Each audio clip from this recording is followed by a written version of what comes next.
Hello again. This is Andrew here, and today just bringing a follow-up video to my previous one. The basically my three favorite things, my three least favorite things about being in Canada, and just kind of expanding more on one of those items. Um, First of all, I am recording this on Canada Day, July 1st, so happy Canada Day to any Canadians that watch. Um, some interesting things there, the differences between Canada and the US for celebrating this kind of day, but that's neither here nor there. So specifically on this video, I want to talk about tall poppy syndrome. Basically, just go into more detail on its roots, kind of where it's from, and the subtle impact that it has that I've noticed here in Canada. Now, normally I would probably be trying to film this outside, but it is hot outside. It is currently 33, 34 Celsius outside. Feels like 39 to 40. For the US people who might be watching this, that equals somewhere in the neighborhood of 96, 97 normal temperature.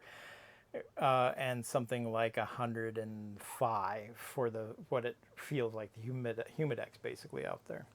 I'm actually in my little camping trailer. We're going camping here in a week or so, getting some stuff ready, and at least in here I'm out of direct sunlight and got a small breeze that comes through. It's tall poppy syndrome. Simply, it is a concept or a cultural way of doing things that kind of impacts how people perceive success and stuff like that. Tall poppy syndrome has its roots back, I believe it's back in ancient Rome, with the idea simply that the tallest poppy is the first one to get cut down. Basically, the most successful or the most vocal, the most obvious person is usually the one that suffers first, if you want to put it that way. And what that means, at least for Canada and quite a few countries here, as an example, I believe it's originally coined that in both New Zealand and Australia. And it's kind of true across the world to greater and lesser extents. For Canada specifically, it's a very subtle thing, but it's one of those things that if you're used to the U.S. kind of upbringing, the culture, especially from my generation. I'm 45, so I kind of count as a Gen X / millennial. But from my generation compared to coming here, it's something that just sits in the back of your head. Whereas, like if you go to other countries, the UK or things like that, it's a much more obvious. Like, oh no, don't do that. Stay in your lane. Keep only doing. Do what everybody else expects to you. Don't strive too hard. Don't be the one that stands out. It's, conform. Don't be overly successful and go from there. Now, Canada's an interesting one if you really look at it. Like I said, when I first moved here, it took me a couple of years, but there was something that just sat in the back of my head that didn't necessarily bother me. It's just something I noticed, but I couldn't put a name to what it was. I couldn't figure out exactly what that item was. But it was just the general feeling that it wasn't quite the same as the US. Now, not being the same as the US, again, I'm American, but not being the same isn't necessarily a bad thing. And tall poppy syndrome itself isn't a bad thing. It's a very community driven, it's a very, you want to support your neighbors, you want to fit in, you want to be part of a community, all those kinds of things. It's just a different approach. And it's just one that, again, as an American with an American upbringing, stood out a bit more, but it took me a while to notice. One of the interesting things here is that if you do look at some successful Canadians in the world, almost every single one of them, to be truly successful at first, has had to leave Canada and go elsewhere. You have people like Drake, you have people like The Weeknd, you have Jim Carrey. Some of the best comedians that we know of recently are originally from Canada. But they end up going to the States to be successful, to make their name known, and go further with that.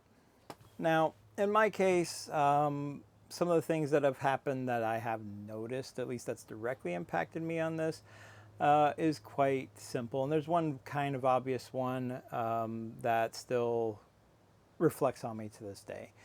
Um, One of the big ones is, especially when it comes to business or companies or things like that, is it's very hard to get buy-in from others to move on up in your company. Usually, you get a job, you stay in that job, you stay with that company.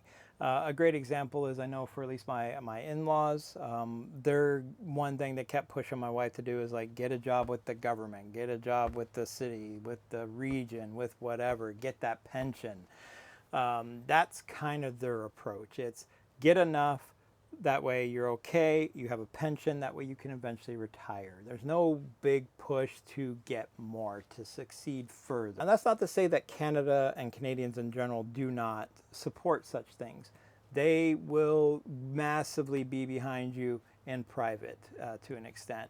As you are more successful, they congratulate you, all that kind of stuff. But there's not as much, yes, go do that. There's not as much, yes, you can do that. Yes, you can push. Yes, you can succeed in doing this. If you want to go do that, go do that.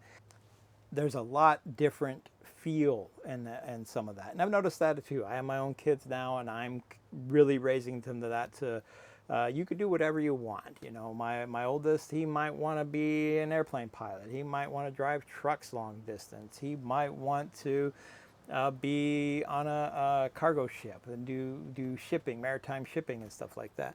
He might want to be a train engineer. I don't know. He hasn't quite decided yet at this point, but it's my way of saying, yes, you can do what you want. Might take a lot of hard work. Actually, in most of those cases, it will take a lot of hard work. It will take time, but if that's what you want to do, go do it. And there's just not quite the same feel from the comments and the support being given from other Canadians that we've come across.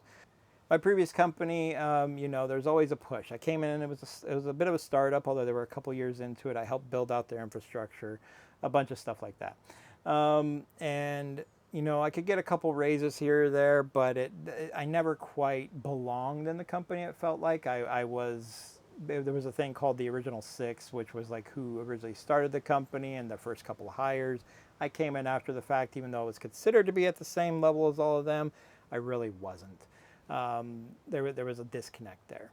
And I wanted to be more involved. I wanted to push more of that. I wanted to be more part of that, keep growing, learn more, be a better, learn more about management, learn more about companies and how they run and stuff like that. It's just what I want to do. My eventual goal, and still remains to this day, is to be a VP of a company or in the C-suite, potentially even own my own company. I pushed. And the reward for that push, due to some other things happening on, is that at some point I was basically let go. More or less considered to be a little too disruptive for how they wanted the company to run.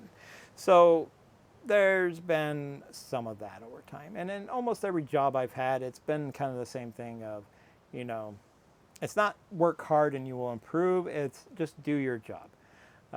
That's all we could ask. Just do your job. Promotions will come as they come.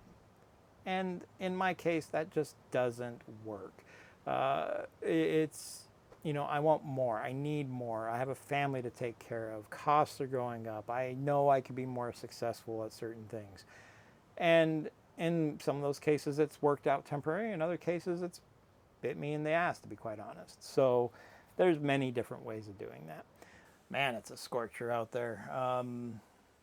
I'm sweating in here even though I'm inside, but I don't have the air conditioner or fan on in my trailer. So at the end of the day, what does this all mean? Basically,